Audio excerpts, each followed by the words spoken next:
Cek 1 2 3. Yo, ini Sasaha. Di video tutorial kali ini kita bakal bahas soal grayscale to color. Lebih tepatnya gue bakal ngejelasin setiap step by step proses gua nggambar ini dari awal sampai akhir, dan juga gue bakal ngejelasin setiap teknik yang gue pakai gitu, terutama di pewarnaannya ya. Soalnya kan di video tutorial sebelumnya gue baru ngebahas soal grayscale to color tapi masih basic. Kalau gak salah kemarin kan penggunaan layer yang gue pakai itu ada color, terus soft light sama overlay. Bukan overlay, multiply. Cuman kali ini gue gak pakai multiply tapi screen sama overlay. Dan ini referensi yang gue pakai. Seperti biasa, referensi itu benar-benar ngebantu biar kita tahu gitu apa yang mau kita gambar. Terus kita juga bisa belajar banyak hal, misalnya dari pencahayaan, bentuk, atau mungkin komposisi dan lain-lain gitu. Oke, mari kita langsung aja lah ya. Untuk proses nggambarnya sendiri gue makan waktu sekitar 1 jam 49 menit. Dan videonya cuma ada segini nih, 8 biji. Total 481 mega, bisa di download. Dan nanti gue upload beres video ini selesai. Oke, mari kita lihat prosesnya.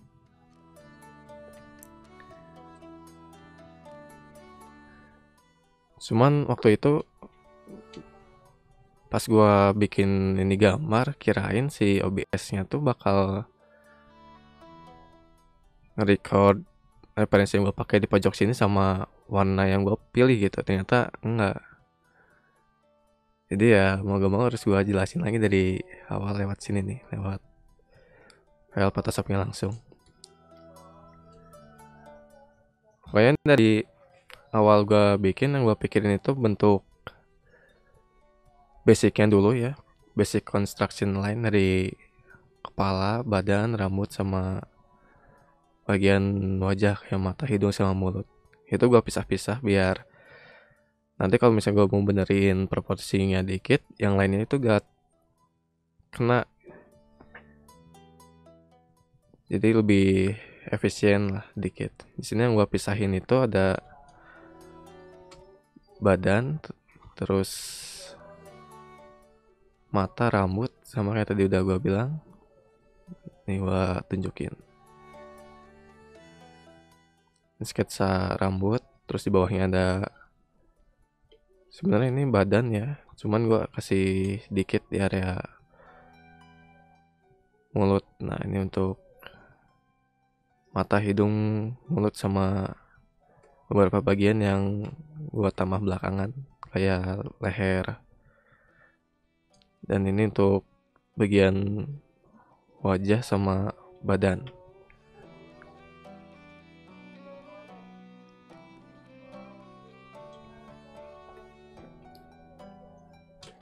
Oke, mari kita lanjut. Dan sedangkan untuk basic value-nya sendiri, gua pakai prinsip 2:1 ya. Dan setelah gua bikin sketsa dasarnya gitu, baru gua rapihin lagi sampai sekiranya enak buat gua kasih base value. Dan gak terlalu detail juga sih di awalan sini, soalnya kan nanti bisa kita render lagi, karena teknik grayscale to color itu benar-benar fleksibel.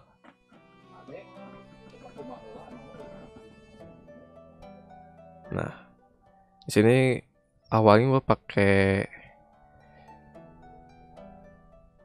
warna yang lebih terang gitu sebagai wadah, biar nanti si layer colornya itu gak bocor. Gue pakai warna yang lebih cerah buat area wajah, terus gelap di rambut, dan juga beberapa bagian baju.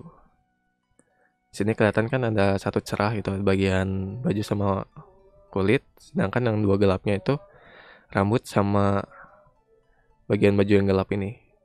Cuman ini masih belum final gitu, soalnya kan nanti gue juga bakal kasih pencahayaan. Nah sedangkan untuk backgroundnya sendiri gue langsung pakai warna. Untuk pengambilan warnanya sendiri gue nggak terlalu berlebihan gitu, pas di area tengah-tengah dengan prinsip warna yang lebih hangat lawannya itu warna yang lebih dingin. Warna hangatnya kebetulan kalau di referensi ada di bagian sini hijau yang ke kuning-kuningan, makanya gue ngambilnya tuh naikin lagi brightness dikit, terus dorong si hue-nya ke arah yang lebih hangat. Nah kayak sini ke kuning. Sedangkan untuk warna yang lebih gelapnya sendiri baru gue dorong ke area yang lebih gelap, ke biruan sini. Terus juga si saturasinya gue naikin dikit sama brightnessnya turun. Kalau misalnya nggak gue naikin si saturasinya, nanti si warnanya tuh kelihatan pucat dan rasanya nggak terlalu enak juga gitu. Untuk awalannya gue gak pakai soft brush ya, tapi lebih pakai hard brush biasa tuh. Meskipun gue pakai warna yang lebih ke biru-biruan gitu, cyan, tapi sekilas di sini masih kelihatan kayak hijau. Anehnya gitu. Untuk kasih efek blur gue pakai Gaussian blur. Dan diatur secukupnya aja lah, seenggaknya masih kelihatan kayak pohon-pohon atau gimana gitu. Nah sedangkan kalau di referensi ininya kan kita lihat di pencahayaannya nih, ada satu di atas, otomatis berarti si mataharinya ada di sebelah sini, turun ke bawah, kena bagian belakang baju, dan juga ada pantulan cahaya di sini. Biasanya fotografer itu suka pakai kayak payung refleksi gitu gini, yang buat mantulin cahaya. Nah kayaknya di posisinya di sebelah sini, jadi ada pantulan cahaya di bagian wajah pinggirnya. Tunggu gua stop dulu bentar. 1, 2, 3. Oke, mari kita lanjut. Sekarang gua mau ngasih basic value gua itu pencahayaan. Tapi sebelum gua lanjut ke pencahayaan, tadi gue nyoba benerin dulu proporsinya dikit, soalnya kan badannya tuh gak terlalu ngebengkok, ditambah posisi karakter yang gue gambar itu gak sejajar sama referensi, lebih ke condong kameranya tuh agak miring. Jadi gue coba benerin dikit sampai sekiranya pas aja lah. Di sini gue pakai anchor point ya. Jadi dia tuh fungsinya buat nentuin titik tengah dari objek yang mau kita rotate. Nah yang titik ini nih, mana tadi? Nah ini benar-benar enak sih, bisa dipakai buat apa itu, perspektif juga bisa, soalnya tuh jadi patokan lah. Nah, tadi kan dari pertama gue udah bilang ini masih basic value gitu, dan belum gue kasih pencahayaan. Soalnya kalau udah dikasih ke pencahayaan lagi, ada kemungkinan bakal berubah, yang tadinya ini gelap jadi lebih terang. Untuk warna yang lebih terangnya sendiri gue ngambilnya kalau gak salah dari basic value kulit, dan ngikutin setiap bagian-bagian yang kena cahaya langsung gitu, kayak dari belakang rambut. Terus juga gue nurunin lagi beberapa bagian yang gak kena cahaya kayak shadow gitu. Kalau gak salah warna yang gue ambil itu dari sini nih, dari bagian baju yang gelap.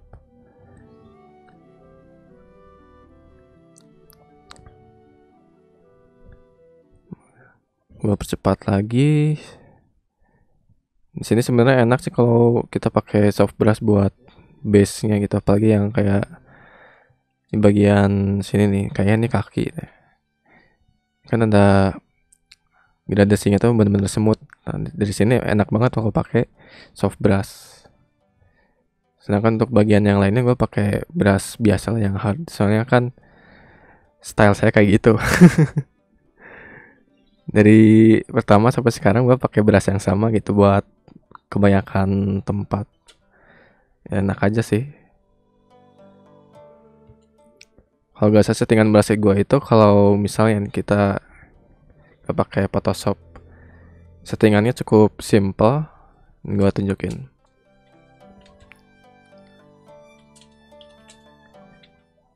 Brush gue itu bisa diatur opacity sama size-nya lewat pressure. Jadi semakin lembut atau semakin gak kita tekan, warnanya bakal gak terlalu kuat. Tapi kalau makin ditekan, nah makin gelap. Opacity-nya gue atur sama size-nya. Kalau misalnya mau bikin sendiri nih pakai aplikasi yang lain, bisa pakai brush biasa. Terus kita atur brush pressure-nya itu, nah ini yang opacity nyala sama size, otomatis langsung mirip. Cuman punya gue itu ada teksturnya dikit sih. Tapi dari penggunaan juga pas gue coba kemarin mirip, gak terlalu jauh, gak terasa beda jauh gitu. Oke, kita lanjut.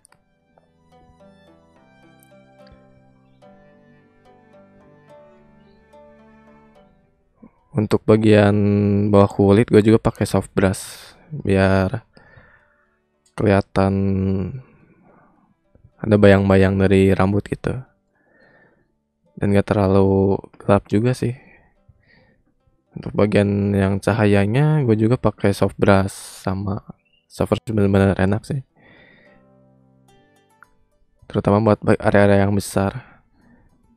Nah, di beberapa highlight bagian wajah kayak hidung sama apa ini, nose bridge kalau gak salah, gue pakai brush biasa. Terus ngambil beberapa warna dari area yang berbeda gitu sambil nyari mana yang pas aja value-nya.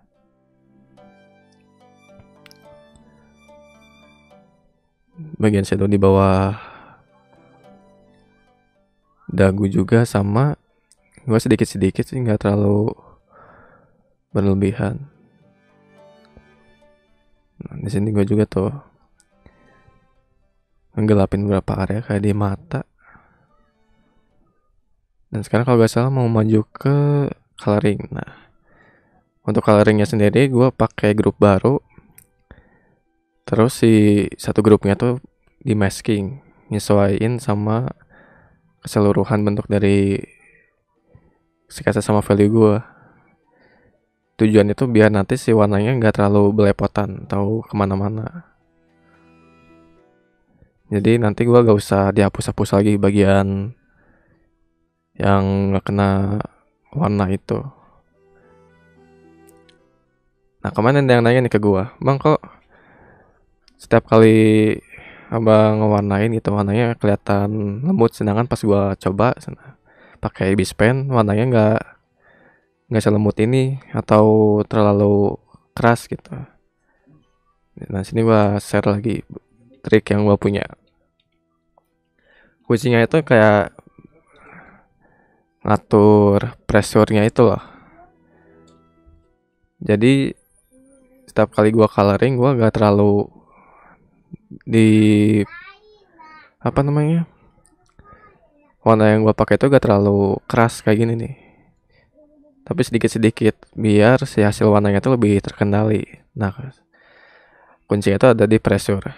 Terus kalau misalnya kita gak punya pressure atau pakai jari, gimana nih? Nah, baru di sini main yang namanya opacity. Turunin aja sekitar 10 atau 20%. Nanti kita brush lagi sampai si warnanya udah kelihatan pas lah.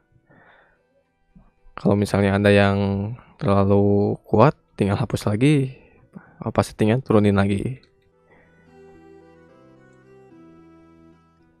atau gak kayak gini, kita juga bisa atur opacity-nya lewat settingan layer.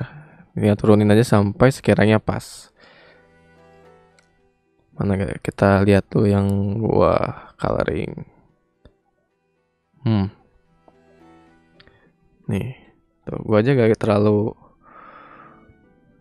terlalu kuat. Soalnya nanti si hasilnya tuh beda. Nih kita coba. Mana tadi layer color gua? Nah, kalau misalnya gua terlalu kuat ngasih warnanya, nanti kelihatan terlalu saturated gitu, saturasinya terlalu tinggi. Makanya gua coloringnya sedikit-sedikit. Mau itu dari warna tambahan kayak soft light ini sama overlay, terus juga screen. Pokoknya kuncinya ada di situ sih. Dan di pressure atau tekanan brush yang kita pakai. Biar hasil semuanya lebih terkendali. Untuk pemilihan warnanya sendiri, gue nggak terlalu kanan, nggak terlalu kiri. Kalau waktu dulu kan gue pernah bilang mainnya di sebelah kiri sini ya, biar nggak terlalu nggak terlalu oversaturated atau gimana gitu. Sekarang gue udah mulai berani mainin warna yang saturasinya cukup tinggi dari kemarin. Dan salah satu cara ngendalinnya yang tadi opacity. Tuh, ada di tengah-tengah. Soft light ini juga sama, ada di tengah-tengah sini. Dan hampir overall gue ngambilnya di tengah-tengah sekarang mah. Tapi warnanya nggak kelihatan sekuat ini sih dari value, soalnya nih ada level. Pas pertama kali gue coloring hasilnya emang kayak gini. Sedangkan kalau bagian gelap ininya gue nggak pakai multiply atau apa gitu, tapi pakai hue and saturation. Yang nantinya pas kita aktifin si hue and saturation ini, kita atur sampai sekiranya pas biar berwarna. Nah, colorasi ininya baru kita aktifin.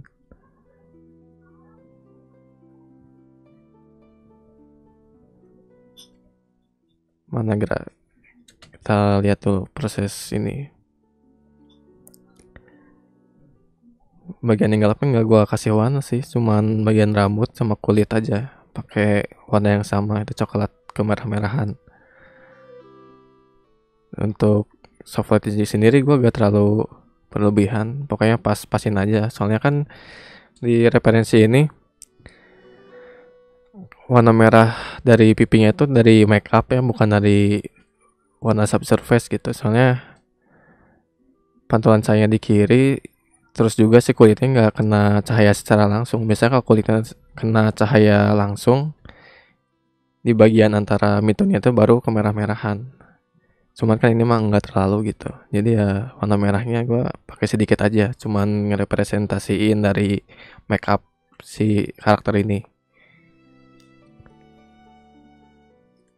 Nah, sekarang gue udah mulai pakai overlay.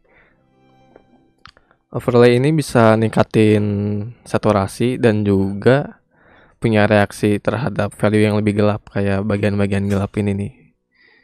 Kalau sedangkan screen sama aja, tapi di bagian gelapnya dia bakal ngasih warna yang lebih cerah. Mana tadi overlay? Pas gua pakai overlay ke area yang gelap, warna yang gelapnya bakal makin gelap, terus juga kena warna.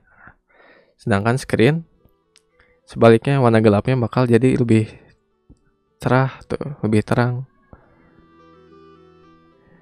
Kita juga perlu tahu gitu efek-efek dari screen overlay, soft light kayak gitu, biar kita lebih punya kendali sama warna yang kita pilih. Dan setelah semuanya selesai, saatnya rendering, proses yang paling lama sih menurut gua. Kalau rendering mah biasa lah ya, kita ngepick warna langsung dari color picker atau dari warna yang udah ada sebelumnya. Sisanya cuma ngerapi-rapiin aja sih.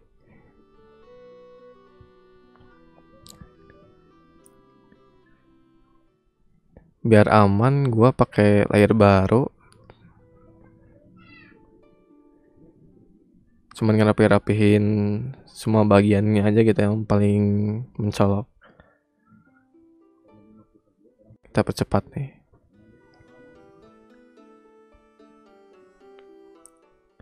Nah, di sini gua mulai ngerapihin overall value-nya pakai level. Terus cara gua ngebaca value gambar gua itu pakai histogram. Di sini kan kelihatan kayak ada gunung-gunung gini. Nah, itu ngerepresentasiin setiap value dari 0% sampai 100%. Gimana yang gue ngejelasin ya? Pokoknya masih value ini dia nge-tracking value cahaya. Kalau di kanan ini berarti cahaya makin terang atau putih, kalau di sebelah kiri makin gelap. Nah, kalau gua agak mainin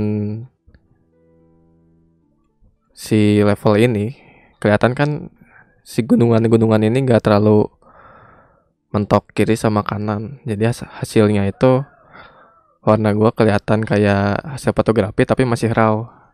Nah, gunanya level ini gua narik value-nya ke pojokan-pojokan ini biar kelihatan lebih seimbang gitu. Nih kita lihat langsung di sini. Awalnya kan kelihatan kayak pucat-pucat gini ya, si warna yang punya gua pakai. Pas gua pakai level, tuh hasilnya jauh lebih beda, jadi lebih enak. Nah, ini nih rahasia gua coloring. Pokoknya mah kalau si apa namanya level value-nya ada mentok kiri kanan gitu, tapi gak terlalu mentok ting lah, baru kelihatan seimbang. Kan waktu itu gue pernah bilang gue ngerjainnya tuh gak terlalu mentok bawah sini ya, gak terlalu gelap, tapi di atas sini. Nah, tujuannya itu biar kita lebih punya kendali sama value yang kita punya. Karena yang namanya color grading itu bisa dilakuin belakangan. Dan color grading gue kali ini cuman pakai level doang, belum pakai yang cukup kompleks gitu kayak curve, brightness and contrast, exposure, sama yang lainnya gitu. Karena kebetulan base value yang gue punya itu udah enak buat dikerjain, jadi ya gak usah berlebihan juga buat color gradingnya. Dimana tadi kita? Oke. Setelah gue atur semua value, dan di sini kita bisa tinggal lanjut aja buat rendering. Dan gue cuman matiin visibilitasnya si level, terus lanjutin renderingnya di layer yang sama. Dan nanti gue gak terlalu makan banyak layer gitu. Di sini gue masih fokus ke area-area yang besar lah, nggak ke area yang kecil. Soalnya kalau dikerjain langsung lama, hasilnya juga bakal agak susah gitu buat dikenalin. Dari awal sini gue nggak terlalu mentingin proporsi ya, soalnya kelihatan tuh dagunya tuh kelihatan lebih besar kayak Giga Chad. Yang penting semuanya udah render dulu. Render itu bagian paling lama sih, jadi kita skip aja. Nah, di sini bagian-bagian kecilnya gue pakai layer baru. Tinggal ngambil warna yang udah ada sebelumnya. Gue cuman ngikutin kayak rambut-rambut yang berantakan ini biar kelihatan lebih natural. Secukupnya aja sih.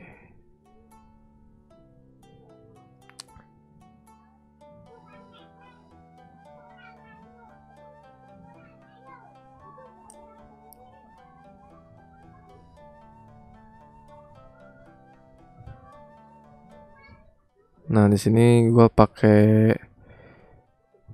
overlay kalau gak salah di beberapa area, terutama di atas rambut ini soalnya nggak kelihatan gelap. Cuman pas udah gue kasih overlay, mana kira overlaynya itu, nah overlaynya gue ngambil warna-warna yang gelap, saturasinya cukup tinggi, jadi otomatis bagian atas rambutnya itu lebih kuat aja warnanya. Setelah gue kasih overlay, gue ngasih efek lagi color dodge di atasnya biar kayak ada, ya, tau lah, warna ada ini apa sih, kayak cahaya-cahaya gitu. Nah dari sini gue mulai benerin proporsi semua layer, gue satuin biar aman. Gue juga bikin layer baru. Di sini gue pakai liquify sama juga transform tool. Cuman nggak kelihatan aja sih di sini. Pokoknya mah kalau mau benerin proporsi harus sering-sering zoom out, dilihat dari sisi yang fresh gitu. Gue juga pakai selection tool, kecilin dikit. Kalau misalnya nggak kurang bisa diatur lagi pakai wrap apa gitu namanya.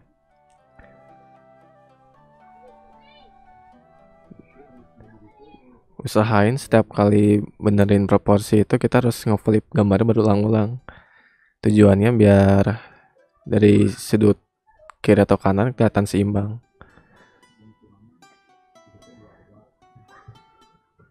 Dan udah sih sebenarnya mah. Kalau udah dibenerin proporsinya mah, tinggal rapihin lagi beberapa area yang bocor gara-gara selection tool.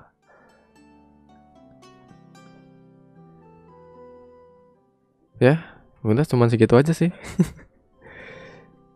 Oke, sekarang kita coba rapihin lagi nih gambar gue yang sekarang. Soalnya kan bekas di ini ya, dirapihin lagi lewat apa itu namanya, selection tool. Jadi ada beberapa area yang bocor. Itu kayak area sini nih. Dan benerinnya mah simpel sih, tinggal color pick aja. Terus tutup area-areanya sampai gak kelihatan kayak kepotong gitu. Sebenarnya gak terlalu kelihatan. Fokusnya mah area-area yang kelihatan aja gitu. Yang gak terlalu kelihatan mah gak apa-apa.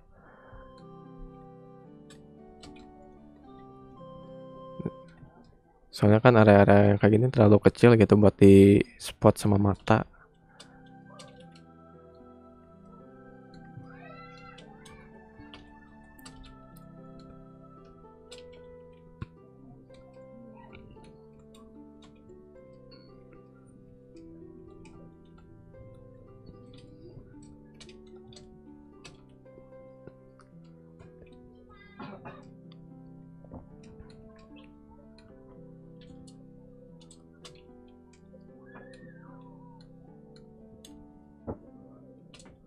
Udah kayaknya ya. Udah gak ada yang kelihatan bocor-bocor lagi. Oh ini ada.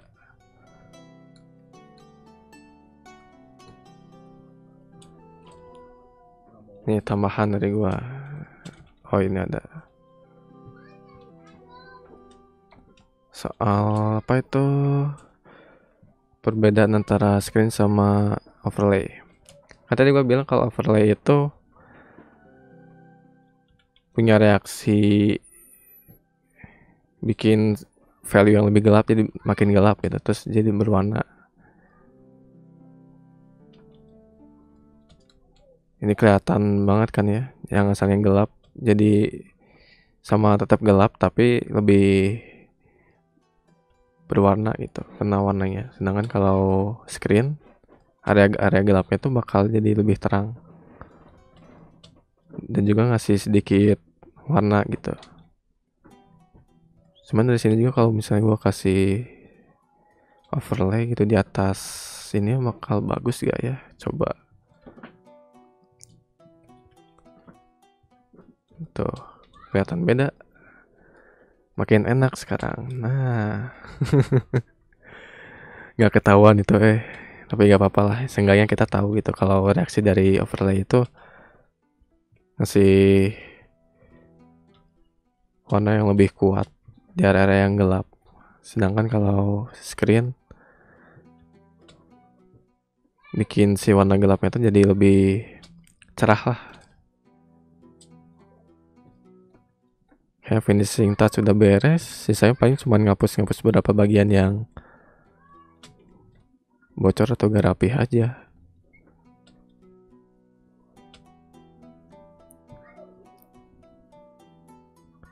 Bagus yang mana ya? Kita rapiin lagi.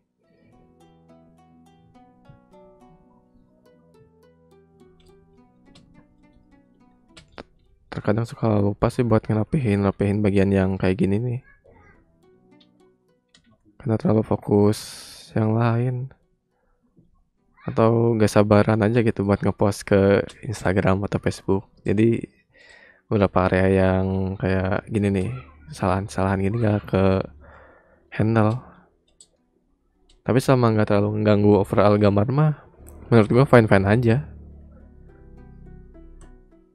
Dan kayaknya segini aja dulu dari gua.